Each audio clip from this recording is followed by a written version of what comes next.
Going into the 2020 primaries, I was under the impression that every registered Democrat over the age of 35 had decided to run for president. In the event, only about 23 people decided that running for president was right for them and their family.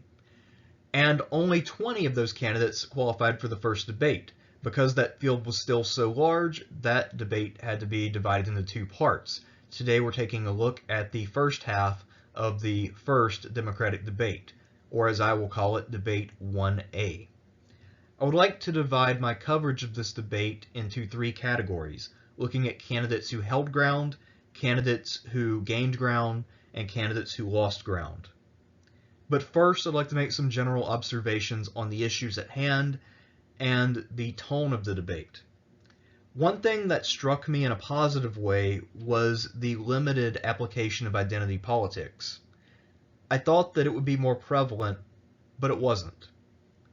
Another thing that struck me in a pleasant way, although it was present in a small degree, was a limited focus on the Russiagate issue.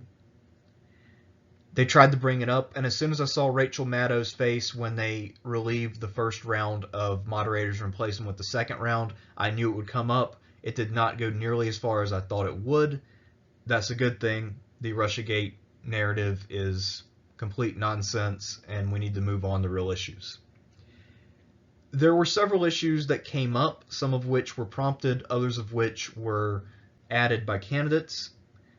One issue that really stuck out to me is breaking up corporate monopolies. That actually came up, and most of the candidates were on board. The issue of unions came up, although it was mostly just de Blasio and Ryan who talked about that. Climate change was a big theme of the night. Gun control came up. Medicare for All / healthcare came up. Immigration came up.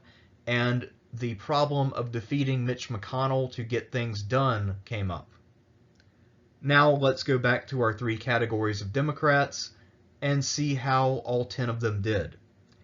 First of all, let's look at the candidates who held their ground and neither gained nor lost. First up is Congressman Tim Ryan from Ohio. Ryan, up until 3/4 of the way through the debate, was clearly in my win column. He did a lot to really advance himself when it came to the issues of outsourcing, rebranding the Democrats to be the party of the working class, fighting corporate greed, all that kind of stuff he did pretty well on. He didn't do all that well on healthcare, but he didn't get a lot of time to speak on that issue, so he didn't do too much damage to himself. That being said, when they got to foreign policy, he decided to go against what Tulsi Gabbard had just said, and he said that he learned as a member of the Foreign Service Committee, or Armed Services Committee, excuse me, that we can't leave Afghanistan, that we have to stay the course and defeat the Taliban. Tulsi Gabbard pounced on him, and pounced hard. Based on everyone's reaction and just watching it in live time, Tulsi won that exchange and won it big. It made her night and fucked up his night. So I don't think he lost ground just because of how well he was doing before that. He also closed with an okay statement. But that being said, whatever goodwill he might have earned from his earlier answers was squandered when he decided to say that we should stay in Afghanistan indefinitely. Actually, depending on where the party stands on the issue of war, and it looks like there's an anti-war mood, that might prove to be more fatal than I think. So it's possible that that was his death knell, which would be pretty surprising given that it was only one comment out of maybe 6 or 7 that he made that night. Next up in the hold steady category is Amy Klobuchar. Now, Klobuchar has a reputation for anger management issues. She once ate a salad with a comb in order to try to shame a staffer who didn't pack a fork, and then she made the staffer clean the comb. She also threw a binder at someone. This means that whereas some of the other female candidates, such as Warren and Gabbard, were able to go on the offensive, throw some punches, and be acclaimed for it, Klobuchar can't do that. And the reason I bring this up is because in the past, female candidates have complained that they can't be unpleasant, or otherwise it is seen as unfeminine and unbecoming, and that it would be off-putting to voters. However, just based on the response that Warren and Gabbard got tonight, I think that we can say that that era is past. However, Klobuchar, who's a natural attack dog, will not be able to take advantage of this at all because of her well-known anger management issues. This means that while she didn't make any mistakes tonight, she won't be able to really do anything in these debates or really land any blows. Now, that being said, her strategy is extraordinarily cynical, to the point where I laughed when I heard her say it because I couldn't believe that she had the balls to say it. Klobuchar said, "Look, I'm not going to promise you much. I don't think I can get all that much done. I can probably beat Trump, though. I know how to win in red districts. I know how to win in the Midwest. Vote for me. I'll defeat Trump and then maybe accomplish 2 or 3 minor things." In many ways, like I was stunned that she was quite that honest about it. I don't think that's going to appeal to too many people, but because there are a lot of people who are deathly terrified of a Trump second term and who are not all that progressive, I could imagine a few voters being into that. I think that she just earned a trip to the next debate, but nothing more than that. Another person who I think broke even is Jay Inslee. Now, Inslee had some good answers, especially on climate change, and he said some other things that sounded pretty good. The reason why I can't put him in the win column, however, is because he was making weird expressions off camera a lot of times, or when they would pan past him, he would have a huge grin for no reason. And it was odd, it was awkward, it was uncomfortable. If he hadn't done that, I think he would pretty clearly be in the gain ground column. That being said, fairly minor. I don't think too many people would be willing to cast him aside just for that.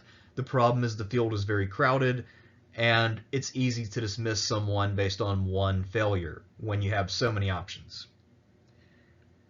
Let's go to the lose ground category. So John Delaney definitely lost ground. He didn't have much ground to lose, but whatever ground he had, I think that he cut out from under himself. The one thing that he said that I thought was important and accurate was that no one cares about Russia and we should focus on other stuff. I gave him personal applause in my living room when he said that, but the rest of the time the guy was unpleasant and didn't really give answers that went anywhere. His answers were weak, and he just came across as creepy. My girlfriend was watching it with me, and she did not like him at all. She felt weirded out by him, and she grimaced and groaned every time he appeared on the screen, to the point where I didn't hear some of what he said. It's not good. In the gain ground, wait, we're still in the lose ground. Okay, so if you saw the debate, you know. The biggest loser of this debate, and possibly the worst debate performance I've ever seen, which is saying a lot because I've watched quite a few debates since 2004. I pretty much have watched all of them since that time. The worst debate performance ever, or at least one of, Beto O'Rourke. Now, I knew he would not do well in this debate because I know that he is not a policy guy, and I know that he doesn't know how to fight. But good God, this was embarrassing. I actually felt bad for him, and normally I don't feel much sympathy for children of privilege who try to get in over their heads and get their asses handed to them. But in this case, Beto got annihilated. He did most of the damage to himself. His opening statement on the economy was so meandering that they had to ask for clarification. They didn't get it, and I knew he was dead from that moment on. All of his answers, almost all of his answers, had to required the moderators to ask for a follow-up. When they got to immigration, Julian Castro pounced on Beto and tore him apart. I don't even know if Beto was in the wrong on that issue. All I know is that he did such a shitty job of defending himself that I couldn't even tell where he stood. And then, of course, once Beto showed the blood in the water, a couple other people landed some punches too. After the first half of the debate, Beto was dead. I'm actually surprised he stayed out there for the second half of the debate. It was that bad. And he also did this thing where he was using the old formulaic way of introducing an issue. Martin O'Malley did it in the last debate cycle, where he would say something, then give an anecdote or example, and then lay out a sort of vaguely defined policy. That's sort of like a standard 90s politician thing that has died out officially, I suppose, since he was the only person doing it. It was painful to watch, especially when no one else did it, and it did not endear him to anyone. It came off as stilted, artificial, pandering. And speaking of pandering, Beto started speaking in Spanish early on to try to claim the Hispanic mantle, I suppose, forgetting that Julian Castro was there. And I think that's why Castro was so pissed with him, because Castro really wanted to break Beto. And he basically did what Bane did to Batman in The Dark Knight Rises. Except I don't think Beto's coming out of the pit. I think he's done. Yeah, prediction, Beto drops out within 2 weeks. Okay, now let's get to the winner category. One of the people who surprised me the most by his performance in the debate was Cory Booker. Booker actually did well. I don't think he hit it out of the park, but he was competent. He engaged in a little bit of the kind of 90s formulaic stuff, but nothing too cringy. Now, maybe it would have been cringier had Beto not been out there, but he said some of the right things. He was strong on healthcare, he attacked pharma, and key to his success, no one attacked him about his Wall Street friends and his Wall Street connections. I thought Warren might go after him, but she didn't. So because of that, Booker probably helped himself at least a little. Another person from that general area who did really well was Bill de Blasio. Now, I have to admit I don't know that much about Bill de Blasio, but he came across as a very staunch progressive in the debate. He made a lot of great points that were similar to what Tim Ryan said, and then he had the good sense to not get in a foreign policy debate with Tulsi Gabbard. So, good for him. He did pretty well. I don't know if that will gain him all that much traction, but some of his answers were pretty strong. I suppose I'd have to look into his record to see if there are skeletons there that might undermine him. But in a less crowded field, I think de Blasio would have stood out pretty well. But because this field is so crowded, I'm still not sure that he'll be able to pull away or really make a major run. Another candidate who did really well was Elizabeth Warren. Now, she was the biggest name coming into this debate. Of all the candidates in this field, she is by far the most prominent and the furthest ahead in the polls. So the pressure was on her to live up to expectations, to try to keep that momentum going, get her message across, and I think she did a good job. She didn't do anything too spectacular, but she was very much the Elizabeth Warren that people like. I was afraid that she would become milquetoast because she hired some Hillary advisors, and I was afraid that she wouldn't come out swinging, but Warren came out with fire. And she was the old Elizabeth Warren who didn't take shit from Banks. So that was good to see, and I feel like she definitely helped herself. Another person who won, despite not being anywhere near 100% of her potential, was Tulsi Gabbard. Gabbard was clearly not her normal poised self. That being said, because there are so many candidates who are not a presidential timber out there, she looked the most presidential. She was not as poised as normal, but she was still more poised than most of them. She had passion, but controlled passion. And she was also by far the most attractive of the candidates. I mean, you have to point that out. People noticed that. After the debates, she was heavily Google searched. So she did manage to get her anti-war point across. There are very few anti-war candidates. That's something that's important to Democrats.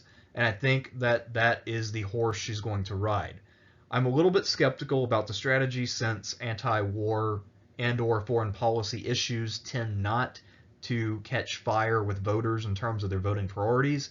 However, because Tulsi has a combination of charisma and dignity, she might be able to pull it out. We'll have to wait and see, and also we'll have to wait and see who takes off in the next debate. If Yang takes off with his UBI idea, that might take some of the oxygen out of the room for Tulsi. The last person I'd like to talk about, and the person who surprised me the most by far, is Julian Castro. Castro, when I've seen him speak in the past, came across as extraordinarily stilted. He was one of the least charismatic speakers I'd ever seen in my entire life. That being said, clearly a smart guy. So I figured what he'd do tonight is come in, make some really good but very boring points, and be overlooked. However, he came out with fire in his stomach. And he not only performed strongly on the issue of immigration, he played bully ball that entire segment. He attacked Beto, beat the hell out of him, and then looked around the stage and more or less gave the message of bring it to the other candidates. I did not expect that at all. But he attacked other candidates on their stances on immigration, and he challenged the other candidates to officially endorse the bill that he is pushing. He came across as very strong, and that is something that you have to do in a field that big if you're trying to stand out. And in a Democratic field where most candidates are not fighters and they're not very pugnacious, that approach absolutely works. Because Castro is mostly an immigration candidate, however, I don't know how much traction that will get him, but it definitely took him out of the barely in the race category. So I think that of all the candidates, if you put this in the relative terms, he probably gained the most. In absolute terms, Warren probably gained the most out of tonight. Although there's a chance that if the Google searches for Gabbard represent support, she may have low-key won the whole thing. At first, I was going to put her in the hold steady category simply because she was only at about 80% of what I know that she can be in a debate. If she comes back next debate at 100%, watch out. Tulsi is coming. Now, I'm going to give you a quick preview of what I think will happen during round 2 of the Democratic debate. Now that we have seen what the issues will be for this debate and we know where the first 10 candidates stand, I think that we can make some reasonable predictions about the course of the second debate, or I should say the second round of the first debate. When it comes to Marianne Williamson, she is a bit of an unknown to me. I feel like she's very prone to using cliches a la Beto O'Rourke, although she is better at it. So I think what we'll see is a better Beto, and because she isn't a big name in the field, no one will bother attacking her. She'll just say a few cliches, and then they'll move on, and you probably won't remember that she was on the stage. Michael Bennet, I think, will be somewhat similar, but whereas Williamson is somewhat progressive here and there, Bennet is more of a centrist. But again, because he's kind of a non-entity, I don't think anyone will really notice that he's there. He's not going to attack anyone. No one's going to attack him. And he is a strong candidate for being gone in the near future. The person who might end up kind of dominating at least some of the action is a minor player, Eric Swalwell. Swalwell has always tried to pride himself on being the gun control guy. And since no one really sees that mantle in the first half of the debate, I think that he is going to gun, no pun intended, for that title, and that he is going to take no prisoners on the gun control issue. He's going to look at what Castro did on immigration in round 1, and he's basically going to apply that to guns, except Swalwell is a lot more aggressive than Castro, so he might get a little too nasty for his own good, and I imagine that he will be dredging up stuff about the other candidates and their stance on guns. I don't know how well that will play. I think he'll get some applause. The gun control crowd will applaud him too, but ultimately no one really votes on guns, at least not in the Democratic Party, so I don't think that it will really help him or give him a lot of momentum. It will keep him in the race maybe, though. Now, John Hickenlooper is one of the 2 candidates who I see as being on the brink of elimination, at least for this half of the debate crowd. And I think that he will continue his general tactic of attacking Bernie Sanders. That has been what he's been trying to do the whole time. He prides himself on being anti-socialist, and I think what he's just going to do is try to fearmonger about Medicare for all, government takeovers, and all the rhetoric that you've heard mostly from Republicans. The thing is, Hickenlooper is not all that clever, so Bernie, who has been taking these kind of attacks for years, is going to dismantle him. And I think that what will happen is that despite Hickenlooper losing terribly on the public stage, he's not going to get the message, and he's going to try it again, maybe against Warren or one of the other more progressive candidates going forward. But anyway, Hickenlooper will make an ass of himself, and his debate with Bernie will take up quite a bit of time, as well as Swalwell's grandstanding on guns. When it comes to Buttigieg and Harris, I think that both of them are in a good spot where they're above 1% in the polls. They have some name recognition. They are favorably portrayed by the media. Neither of them really have to do anything to stand out, and I think that what both of them are going to do is just play it safe. They're not going to get involved in any kind of real dispute with the other candidates. They are going to state their positions and be respectful, try to smile, make eye contact, be pleasant, be dignified, and that's about it. And that's really all they need to do for right now. That being said, if someone else collapses like Beto did in the first debate, I wouldn't be surprised if one or both of them added a jab or a kick to the dying corpse of whoever collapses. For Kirsten Gillibrand, this debate is absolutely do or die. And since both Warren and Tulsi in the first half showed that it is now totally cool to be a feisty woman in a debate, I feel like Gillibrand has a green light to just go on the offensive and start throwing punches. So who will she go after? I think it's got to be Biden. If we look at Gillibrand's track record, she made a lot of noise when she threw Al Franken, her friend in the Senate, under the bus for some actions that he took that were relatively minor. Biden has a lot more skeletons in his closet. A lot of them are recent, and a lot of them also would not require her to commit to anything major. And since the identity politics thing was not really used all that much during the first debate, I think that she has an opportunity to try to rebrand herself as the identity politics candidate. She's already flirted with that when it comes to feminism. I think she could just go all in on that and see what happens. I don't think it will take her all that far, but it would be better than what she's doing now. So I think that she's going to really take up a lot of the time in this debate attacking Biden. For Andrew Yang, I don't think he's going to get a lot of time to speak. That being said, if he needs to make the best use he can of the time that he does get. And this is his big opportunity. Tulsi Gabbard wasn't 100% herself in the first round. Yet, because she came across as anti-war and she was able to express that sentiment just well enough, there's a lot of buzz about her right now. All Andrew Yang needs to do is make sure that his key issue of the UBI is expressed and that he lays out the basic justification for it. If he can do that, then he has secured his continuation in this debate. So for him, I think that this is a great opportunity, and I don't think there's a risk for him. So if he manages to stay at 1%, makes the next debate, even if he flounders in this one, I think that he will still be in an okay spot. Bernie Sanders will be the object of some attacks. As I mentioned, I believe that John Hickenlooper is going to come straight after him and force him to defend democratic socialism. However, I think that that will enable Bernie to distinguish himself from Warren and other people who aren't quite as far to the left as him. So by being attacked by Hickenlooper, Bernie will have a great opportunity to articulate democratic socialism. And during the healthcare portion of the debate, I think that Bernie will try to claim leadership on the Medicare for All issue. He has been the chief architect of this, at least in the last several years. So I think that people will try to soft challenge him for it, but I don't think too many people have the balls to really try to claim that they're stronger on the issue than he is, unless it's someone like Hickenlooper calling for just defending the ACA or something like that.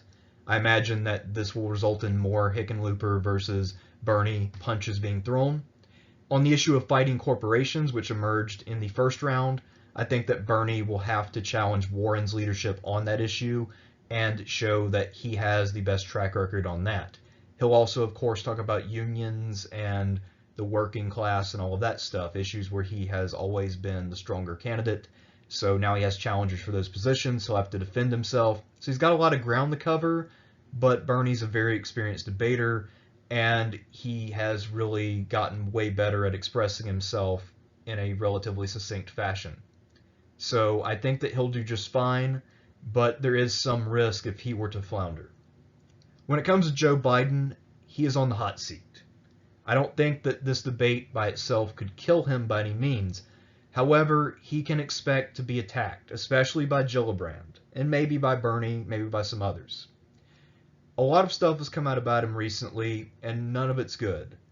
He is clearly to the right of everyone else in the field, and not in ways that might appeal to a lot of Democrats. The thing is, because Biden is feisty, will counterpunch, and is a pretty skilled debater, I don't think as many people will pounce on him as might otherwise be the case. So that's part of why I don't think Buttigieg and Harris will pounce on him. They know that both Biden and Sanders are experienced debaters, and they are not. So I think that they will bide their time a bit and let Gillibrand go after Biden. And because we'll see Hickenlooper versus Bernie, and Biden versus Gillibrand, and Swalwell grandstanding on guns, I don't think that we're going to see very much Biden versus Bernie. That will have to wait till a future date, most likely. That being said, the media might try to start Bernie versus Biden, and if that does start, that may very well destroy all the other predictions I've made. But again, I think that this is a reasonable set of expectations in terms of what might happen. We'll see if I'm right or not. Could be fun, who knows.